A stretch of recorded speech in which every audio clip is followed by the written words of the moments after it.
South Africa have completed a 3-0 whitewash against Sri Lanka in the T20 series. This comes after a disappointing ODI series, and I really thought that South Africa will come out here and have a little tough battle against Sri Lanka. But having our best players back, I think majority of them all back, or at least two of them back, even though they didn't play all the games, Quinton de Kock mainly being back. That helped South Africa complete a series victory. We saw Mickey Arthur, how disappointed and distraught he was in the dressing room. The guy looks like he's going to faint sometimes when he's looking at some of the performances. I'm sorry about that, Mickey, but South Africa needed this. But at the same time, I think South Africa needed a much more closely competitive match, closer matches than we got from Sri Lanka. I think we needed a fight going into the World Cup. I'm a little bit feeling underwhelmed by this because South Africa were just clinical and completely dominated the games instead of having a proper battle and being tested to the fullest.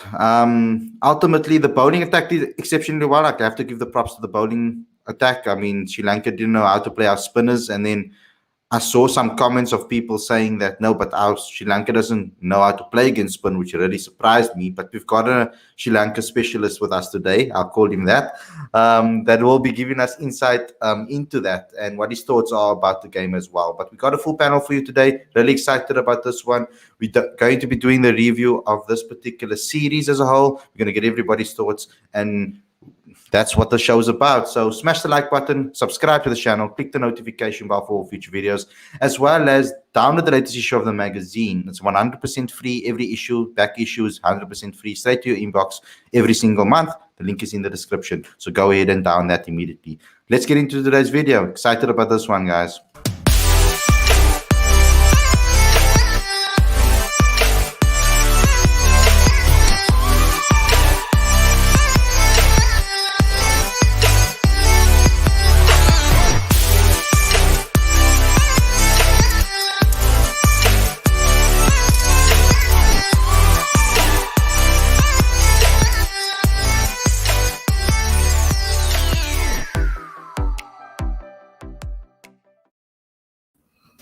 Hey guys, welcome to Cricket Fanatics Magazine. This is your review show. I'm your host Khalid. This is the show where we talk about everything that has to do with the T20 series between South Africa and Sri Lanka. Now, I gave my little intro. It wasn't as polished as usual. I was thinking about a whole lot of other things, but it's good enough. Let's get this conversation going.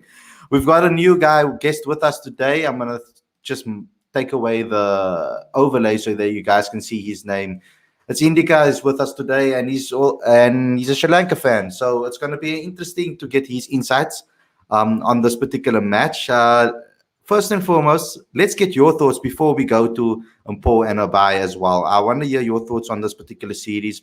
So, are South Africans reading too much into it when it comes to us, the way we performed against you guys? Do you see a lot of?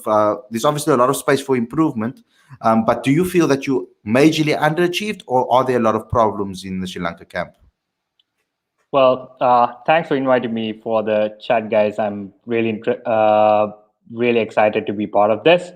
Talking about the tournament, I think there was a lot of expectations from mine for the tournament because the team did relatively well in the past 2 to 3 T20 tournaments, and this is a young team, as you guys know. Like, some of the senior people have moved on. The selectors made a somewhat surprising decision before the Bangladesh tournament to drop some of the more senior people from the limited overs setup, and because of that and the contract issues, some of the well-known names that you guys know in the Sri Lanka setup are no longer part of this team. But the team overall I think as a team is performing and gelling better. This is a young side under a popular leader, and they've been doing decently over the past 2 to 3 past couple of series. Again, the series, you can't read much into it. The India series, the Indian side that played us in the T20s on the proper Indian side.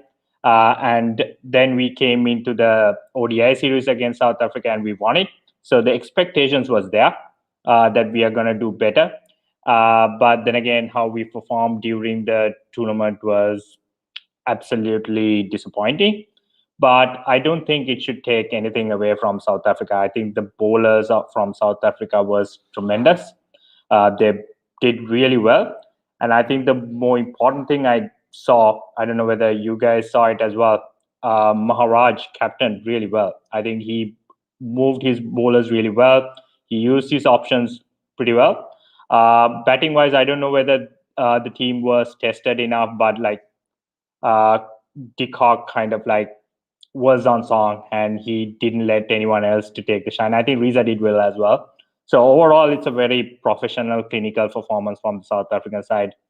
There's a lot of questions from the Sri Lankan side to be thinking about. We don't have a ton of time before the World Cup qualifiers, and so a lot to think about in the next couple of weeks, actually.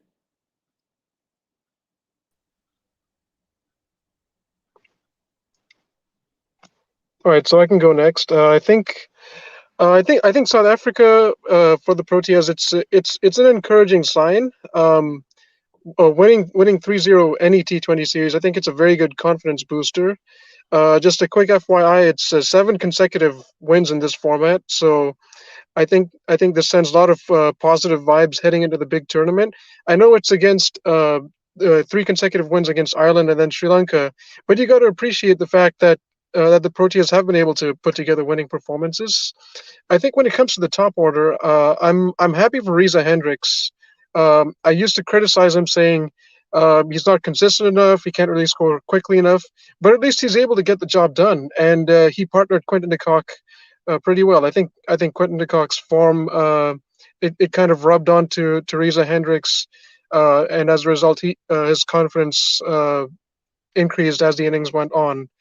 I have a question for Indica. I know that Sri Lanka have a lot of good young spinners like Theekshana, a couple of other guys we saw over the course of both the ODIs and the T20s.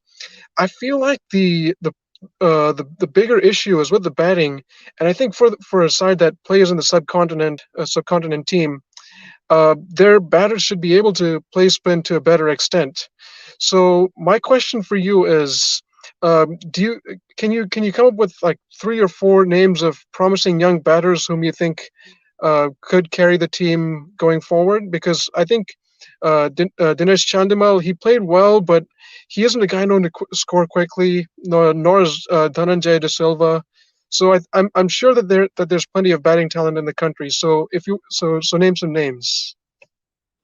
Got it. Yeah, I think so. The problem with the team at the moment is I think Sri Lanka didn't fall into this board of looking at specialized players for each format early. So our team has been like we were always looking at these 3 format players.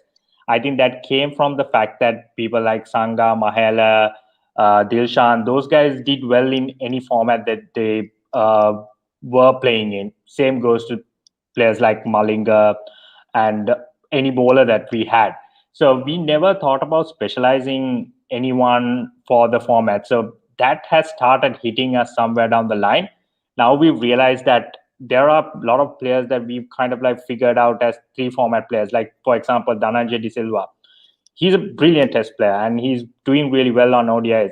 I don't know whether he can play T20 in the way he's trying to play.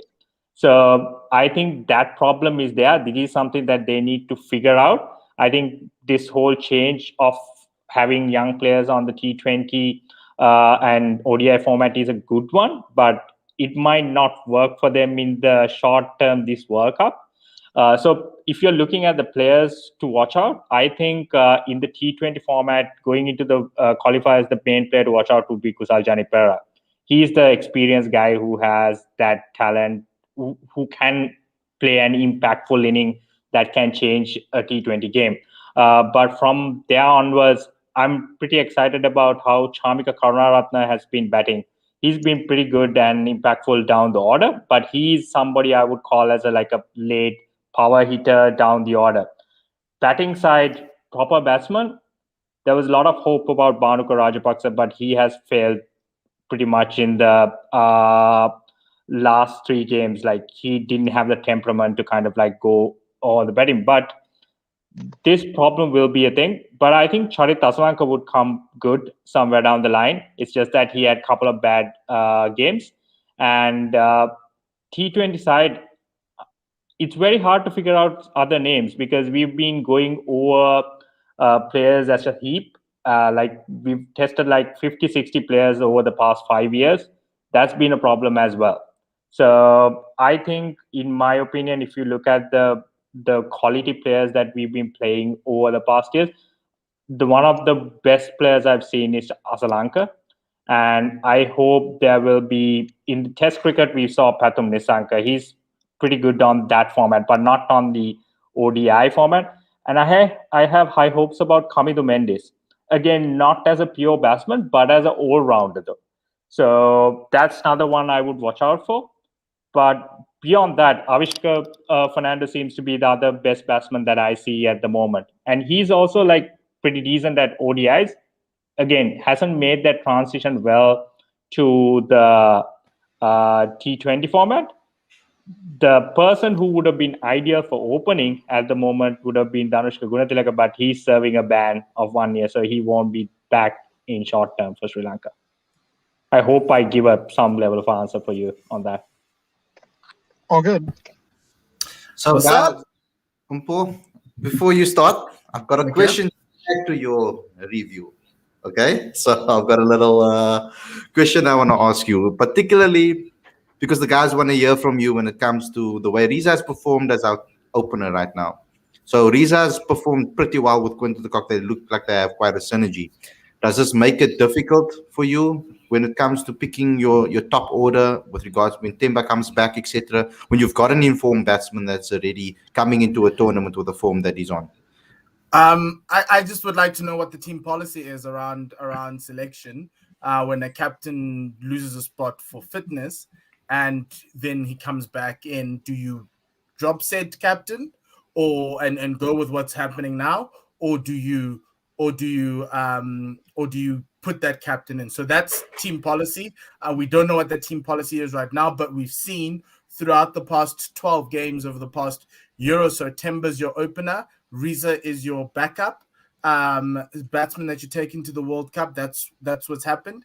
But it's up to team policy right now. Based on what happened on Thursday, whatever happened in the last 12 games could change. It would be very bad, and it would leave a bad taste in the mouth in the large portion of South Africans who don't call players quotas, that you would name Temba your captain for up until 2023, and then you arrive at the first tournament and then you drop him largely because of something he had no control over, which was an injury. So that for me is it depends on what the selectors have in mind and what the team policy is. With me, I would pick Temba. I think I looked at Temba stats today. In 2021, his strike rate's at 141. Riza's strike rate in 2021 is at 130. I'd rather have a higher striking batsman who can rotate the strike a lot more. Yes, Riza can. The thing about Riza, and to a certain extent with this series, I don't take much into the batting.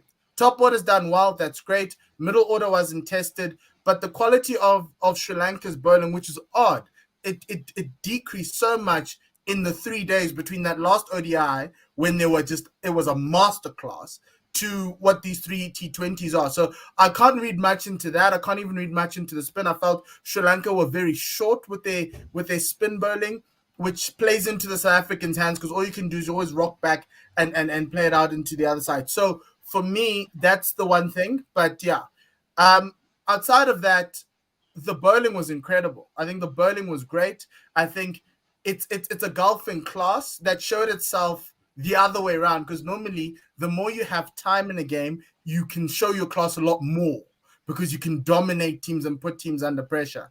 But in the shorter format, Sri Lanka all of a sudden, it's not that the fact that they don't know how to play spin, is that they were it kind of felt like they felt themselves under pressure to try and play the big shots. So they were playing a lot more big shots than necessarily trying to rotate the strike to try and get themselves in and put the bowlers under pressure. I understand that in the power play, you kind of need to try and score quickly, but the shots that they were playing today were just baffling. Playing on the up, playing unbalanced shots, coming down the wicket, but playing some unbalanced shots, playing off the back foot, to short balls that truly needed just for you to just play a little bit of a touch game. And so for me, that's where my thing with Sri Lanka today and our bowling this series, it's been great. It to me it feels like it's Keshav at the Dolphins. If you watch that CSA T20, this is classic Keshav. And the Dolphins, we strangle teams with our spin on slower wickets because that's where we play well. And then you kind of then use that and get lower totals. But like the Dolphins in that final, a 160, a 150, a 170 can be a little bit tougher for you to chase playing this way.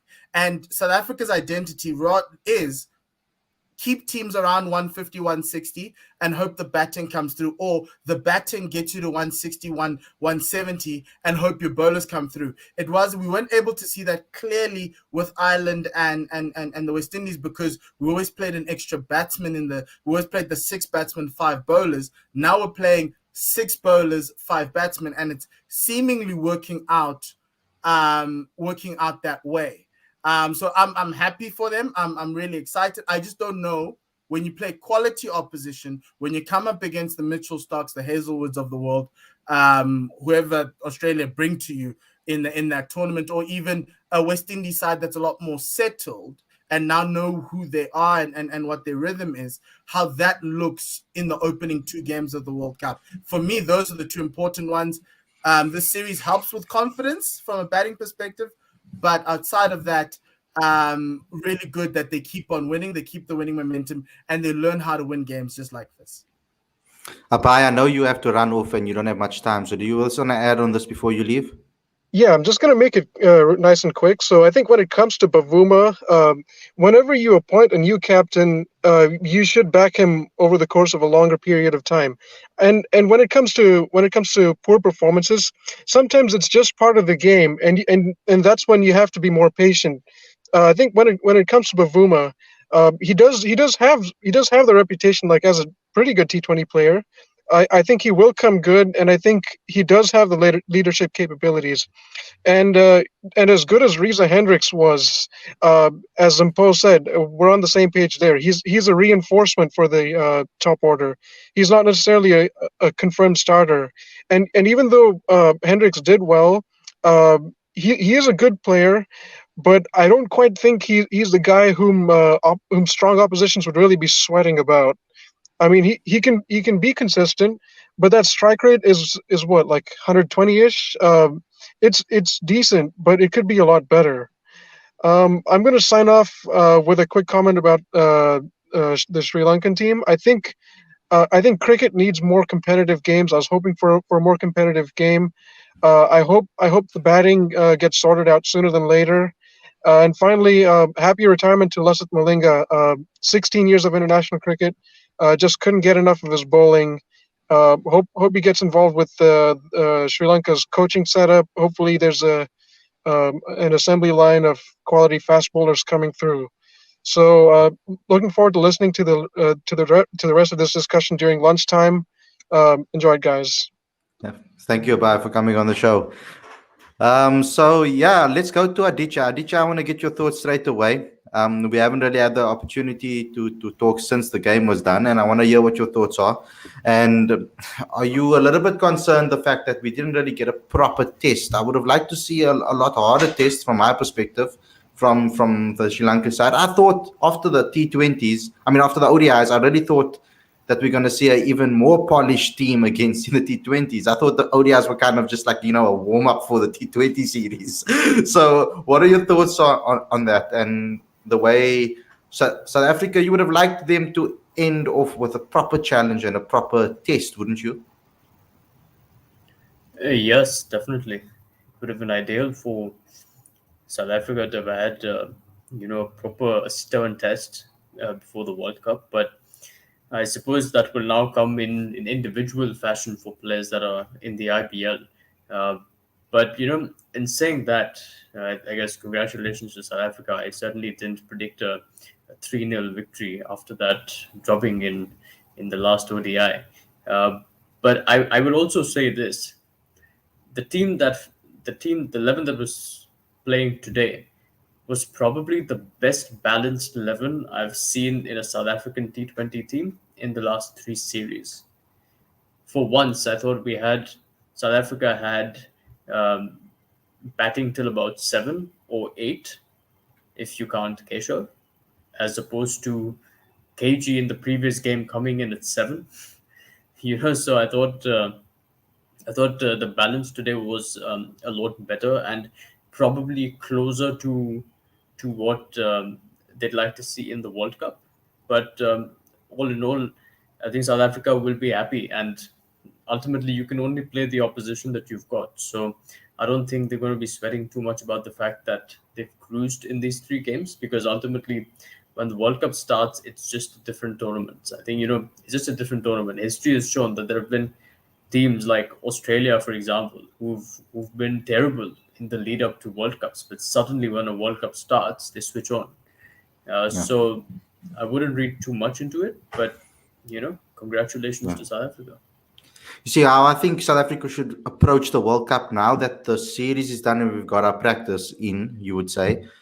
I want them to approach each game as it comes. Select a team according to the conditions, according to how the players are feeling, according to a lot of mental aspects of the game. Look at the pitch. Look who can grind it out. I think Temba's a better grinder of a game to grind out runs than someone like Riza Hendricks, for example, who I think needs a little bit more a flowing situation for himself, where he can actually exploit the gaps and really play a more free-flowing type of game. So they need to look at the conditions very carefully, the pitches, and make sure that they pick teams now accordingly, because you can't necessarily say that the form that they had before the series, they're going to go into the tournament with that form from day one is necessarily. You don't know that. We can't say that they're going to get the ground running from game one. But I just want to get you guys' final thoughts on this. Let's start with Indica. I'm going to start with you, and then we go to Mpo, and then we get Aditya to wrap it up. Cool. On my end, I think there was one question I wanted to ask you guys about South Africa. So when you guys talk about this team looks balanced and maybe Riza being replaced by Bauma, do you guys think Miller should sit out, or how does he fit into that setup? Well, Mpo, you can answer after me, but I think personally, Miller gets straight back into this team. I think if it's either between Bavuma and Riza that switches out, and I think one of the all-rounders then drops, and then you have David Miller there in that 6th position or 5th position, dependable on how you want to run things. But ultimately, I think Dwayne Pretorius is our main all-rounder in that 7th slot, and then you can have the rest of them underneath him. At least we bat until 8 with Keshav at 8, for example. It would have been nice to have a guy like George Linde as an extra in the team, I think, but maybe personally. But yeah, Mpo, you can add to that or contradict what I'm saying. Klaasen comes out, Miller comes in. I'm just worried that you guys want to drop an entire captain who was named for the tournaments because yes, Riza's done well, but how do you balance that? How do you work that around? How do you get that around to say that in the World Cup we just need to be flexible so much that we're gonna have guys captaining differently? Unless if CSA come out, Graham Smith, the guy named Temba, and says that Keshav's the captain going forward, that can happen. There's no way you're going to be switching Temba and Riza. It can't happen, guys. It really can't. It messes up. It'll be the first thing that is blamed if South Africa get knocked out the World Cup. They'll be like, no, but one day Temba was captain, the other day Keshav was captain, and that kind of screwed up everything. So I'd rather you stick with one guy. If you want to change and pick Kesh as captain and then be flexible Temba, that's fine. But they name Temba as captain. Like where do we go from there? Where in the world have you seen a cricket team drop their captain at the start of the tournament? Like, where is this? Like, I don't get that. Like, I don't understand that. Unless if Temba is unavailable, as in he's still injured, come the start of the tournament, then that's fine. But like, I don't get the comments of Temba shouldn't be there. Temba, guys, Graham Smith sat in a press conference. Graham Smith, the guy you respect the most in South African cricket, sat in a press conference and told us he wants Temba to be captain of the limited overside. Graham Smith, who knows cricket better than all of us. It's not like everybody wanted Graham Smith to be director of cricket. Are you telling me that Graham Smith is the guy who he's making errors? He could have named Aiden Markram. He could have. He didn't. He named Temba. He could have named Kesha. They do make a lot of questionable decisions, though. Let's just get it out of the way. I'm not saying Graham's the Messiah. he can know cricket all he wants to know cricket. He can know cricket all he wants to say that he knows cricket. But there's a lot of questionable decisions that he's made. I'm not going to get into that right now. Me personally, I'm saying Temba comes back into the team for Riza at the top of the order, because I don't think we can have Quinton de Kock is number one. So I don't think we can have Riza, Temba, Rassie, all of them in the same team. That I don't think can happen. So automatically, I think Riza needs to then drop out, and then you have Aiden Mark. The form that Aiden Markram's in, he's shown. I think he's proven that he needs to be in this 11. You got Rassie then, or do you drop Rassie? They've. I'm not saying we must drop. I'm not saying we must drop Rassie. I'm saying, or do we? I think going into a World Cup, me personally, I'm saying nobody should be undroppable. You pick according to the conditions. That's how I think we should go into this World Cup tournament. I don't think anybody is undroppable in this team. That's 100% what I think. Quinton de Kock has placed himself into the team automatically. So we know that he's going to get picked automatically, because the guy, you never know what's going to happen. But Andy Klaassen is the fall guy in this team. Ultimately, if anybody's going to get dropped from the lineup that they currently played consistently, he's the one that gets dropped for me. The rest gets picked, I feel, on conditions, what the situation is, and all of those type of things. How many spinners you want to put in the team? Do you want to go with 3? Do you want to go with 2? What you want to do, etc. But now currently with George Linder not being in the main team, you can't really play 3 spinners. So that's unfortunate. You are going to have to bank then on Aiden Markram being your 3rd spinner. That's just how the situation is currently with South African cricket. Aditya, let's get your final say with regards to the series and leading into the World Cup. Well, I think going into the World Cup, I'm sure the South African management, and as Temba indicated, they'd be following the IPL very closely to assess conditions and get a sense of what they're up against when the World Cup starts, because there are 31 games of the IPL to be played before the World Cup starts. We're expecting flat, slow, turning pitches. And South Africa need to be equipped with those skills to be able to counter oppositions, but as well as the pressure that comes with playing a World Cup. And since you're talking about selection, Indika, I think Miller slots straight back into that team at number 5.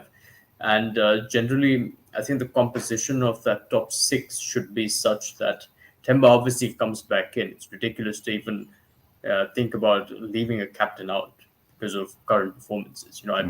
It simply doesn't work. And for evidence, I'll tell you, back in 2017, I believe, 2016-17, an Indian batsman named Karun Nair scored a triple century against England, but he was a replacement player and hasn't played ever since. So that should tell you that, Temba is the incumbent.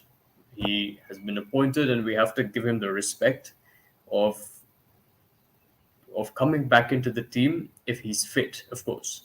So Temba has to slot in, and in my view, he should be opening along with Quinton de Kock, because I cannot see Rassie van der Dussen at 5, and I cannot see Aiden Markram at 4. I think that just doesn't make sense to me. And certainly on turning pitches in the UAE, where it's going to be difficult for a new batsman to come in the 15th or 16th over and just start slogging straight away. So I think a really balanced batting lineup to me would look like Quinton, Temba, Aiden, Rassie, David Miller, Pretorius, and so on. So that would be my question. But I still feel like South Africa tends to struggle when they have a lot of resources to choose from. But I would hope that for the sake of balance, they go with a composition that was similar to what we saw today. Because we can't have a situation where there's just like 4 or 5 specialist batters in the team. That just cannot happen in a World Cup. It does seem to me like they leaning towards Klaasen to be, because I heard a stat from someone, I can't remember who told me it, that Klaasen's boundary hitting percentage in the I think the last 13 to 15 overs is like the 3rd highest in the world or something like that, apparently. So that's what I heard, and that's maybe one of the reasons that they're using to pick Klaasen in that particular position in that bottom half of the innings, maybe as a 6. It's possible to fit them all in, I feel, with Pretorius maybe at 7. But I would like to see Pretorius bat a little higher. But it's all possible. I think we have a squad. The only concern for me was George Linder, because I think that he just adds that extra bit of, if you want to play 3 spinners. Indika, you said you wanted to have a final word before we say goodbye to the guys? Yeah, I just wanted to add it from the Sri Lankan side as well. So I think going forward now, Sri Lanka has this qualifying tournament to go before the World Cup. So hopefully I think this tournament, one of the worst things I've seen with the team is most of the batters doesn't seem to know what their role is. Like people who they picked out to play as anchor try to come up and slog the ball, like Dhananjay De Silva, even Chandimala at the end, try to slog the ball. And people they looked at as power hitters at the end, try to kind of like rotate the strike and farm the strike and all of that. Hopefully they figure out that batting order and give them certain roles. If that will help them to kind of like go through the next layer and qualify from the World Cup. If we can't beat Ireland, which is actually playing really well with Sterling and all of them, we will be in trouble if that's not the case. But in South African case, I think that the team looks really good for me, and I'm pleasantly surprised how well they played spin in Sri Lanka. A lot of guys here in Sri Lanka kind of like give a lot of credit to Boucher for that, because Boucher's been one of those batsmen who has been really successful in Sri Lanka. So they give a lot of credit for that as well. So kudos to South Africa, and hope they'll do really well in the World Cup. Thanks. Thanks a lot, guys. Thanks a lot for tuning in. Just missed the Cristiano Ronaldo goal. But thanks a lot for tuning in. I hope you guys enjoyed this episode. And I hope you enjoyed this review show. We will be back again tomorrow with another daily show. And we've got a very, very exciting interview and a very exciting cover for the next issue of the magazine. So please stay tuned. Subscribe now to this channel. Click the notification bell if you're new, as well as download the latest issue of Cricket Fanatics magazine to get that update. You'll see who's on the front cover. It's a fan favorite. It's a guy that a lot of you guys have been speaking about and that you love. So I'm really excited about this particular issue and about this particular interview. So stay tuned to this channel if you want to know who it is. Thanks a lot to everybody for coming on the show. Thank you a lot, Aditya, Indika, as well as Mpo and Abai for coming on the show and giving your time to me and to the fan base and everybody else, and to Cricket Fanatics magazine. Take care, everybody, and enjoy the rest of your evening. And we'll see you again tomorrow with another daily show.